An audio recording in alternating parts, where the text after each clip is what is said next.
हिडम्बासुर का वध करने के बाद पांडव हिडम्बा वन से निकल गए।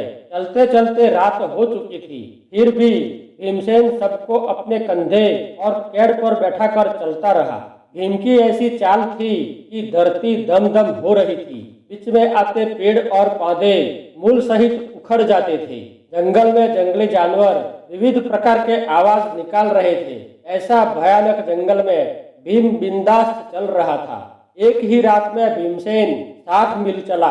अब कुत्तों का आवाज सुनने पर सहदेव ने भीम को कहा कि भैया, कुत्तों के भौंकने का आवाज आ रहा है तो जरूर नजदीक में कोई गांव या नगर होगा। भीम ने सबको नीचे उतारे। अब सूर्योदय हो चुका था और वो एक चक्रा नगरी पहुंच चुके। जब नगर का दरवाजा खुला तो पौच भाई सहित माता कुंती ने नगर में प्रवेश किया। सहदेव को पूछने पर सहदेव ने कहा कि ये एक चक्रा नगरी है, हमें यहाँ ठहरना चाहिए। उन्होंने 4 बंद मकान और एक खुला मकान देखा। खुले मकान के आंगन में एक ब्राह्मण महिला खड़ी थी। वो महिला के पास पहुंचे और माता कुंती ने महिला को कहा कि बहन, ये मेरे 5 पुत्र हैं और मैं उनकी विधवा माँ हूँ। हमें रहने के लिए किराए पर एक मकान चाहिए। उस महिला ने कहा कि मेरे ये 4 मकान खाली ही पड़े हैं, मुझे कोई किराया नहीं चाहिए। ऐसा कहकर एक मकान खोल दिया। सब थके हुए थे। महिला का आभार व्यक्त करके सब आराम करने लगे। बाद में माता कुंती ने कहा कि बेटा, विदुर काका ने जो अंगूठी दी है उसे बेच दो और जो कुछ दाम मिले उससे कुछ व्यापार धंधा शुरू करो। 5 भाइयों ने बाजार जाके झवेरी के यह अंगूठी बेच दी। अंगूठी बहुत कीमती थी, उसके अच्छे दाम मिले। युधिष्ठिर उस नाणों से कुछ कपड़े और किराना लेकर माता कुंती के पास आए। माता कुंती ने रसोई की और सबने भोजन किया। उसके बाद युधिष्ठिर जो कपड़े लाए थे उसका व्यापार करने की बात की। सब भाइयों ने एक साथ सम्मत होकर कपड़े बेचने का रोजगार शुरू किया। हर रोज सब भाई कपड़े का व्यापार करने के लिए जाते थे और सिर्फ अपना पेट पाल सके इतना मुनाफा लेते थे।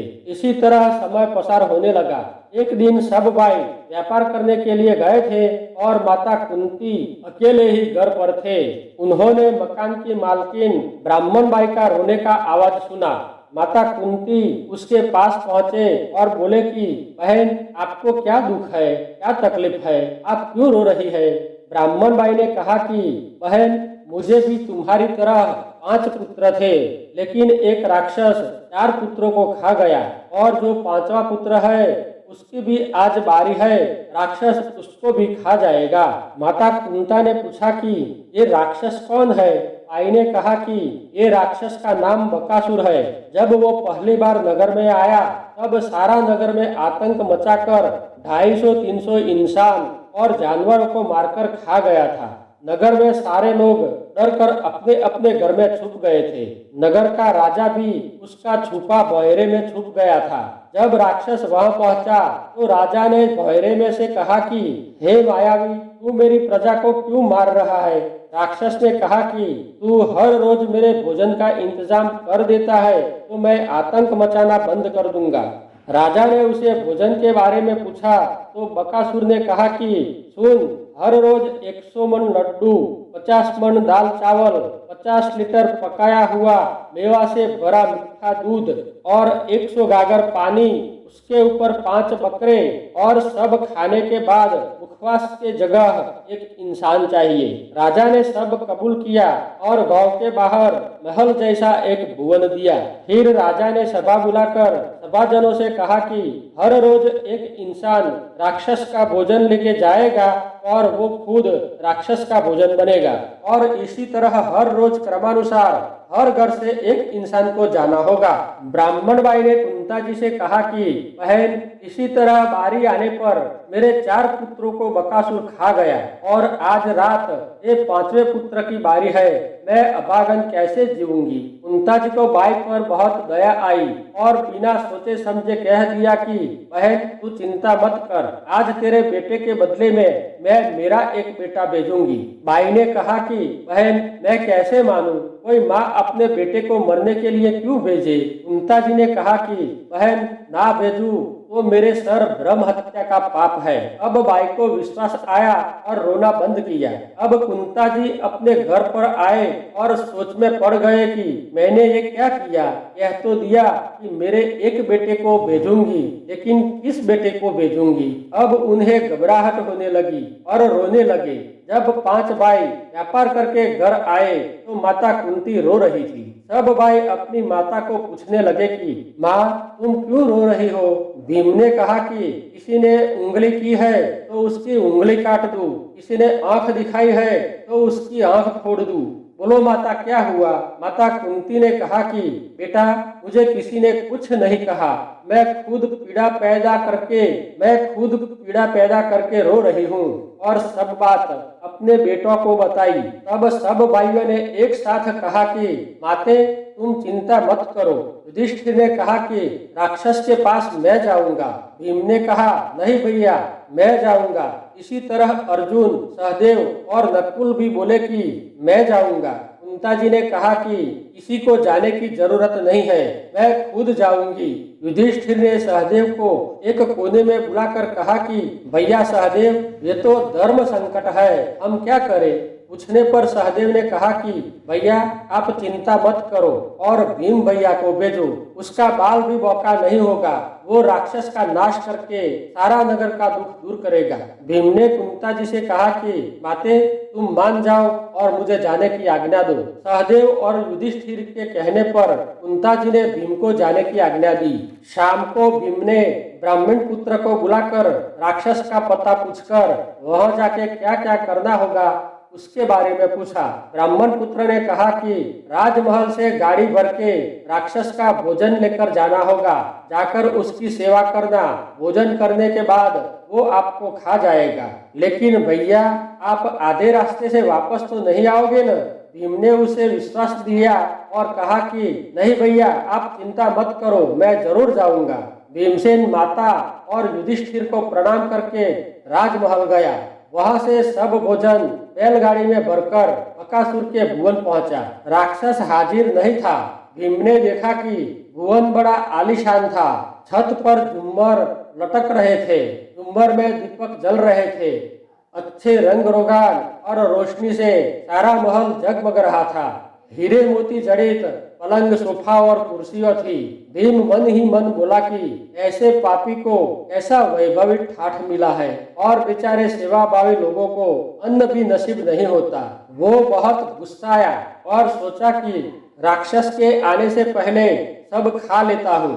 वो 100 मन का लड्डू, दाल चावल, दूध और चने सब सफाचट कर गया। ऊपर से मटके भर के पानी पिया और जो 5 बकरे थे उसको जंगल में छोड़ दिया।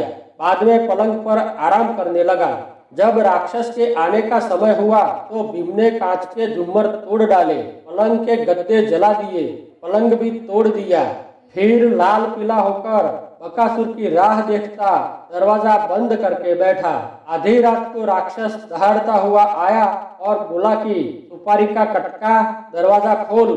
भीम ने कहा कि दरवाजा खुला ही है, आ जाओ। राक्षस ने दरवाजे को खटखटाया लेकिन खुला नहीं, तो फिर से बोला कि सुपारी का कटका, दरवाजा खोल। भीम ने कहा कि दरवाजा खुला ही है, आप में दरवाजा खोलने की भी ताकत नहीं है। राक्षस ने जोर से दरवाजे को लात मारी तो दरवाजा टूट गया और वो नीचे गिर गया। उसके पांव और मुंह पर झुम्मर के कांच के टुकड़े लगे और लहू निकला। सारा भवन में अंधेरा था। वो गुस्से में बोला कि सारा महल में अंधेरा क्यों है और कांच के टुकड़े कहाँ से आया। भीम ने कहा कि मैं जब से आया हूँ तब से ऐसा ही है। बकासुर बोला कि चल एक बत्ती जलाकर भोजन दे दे।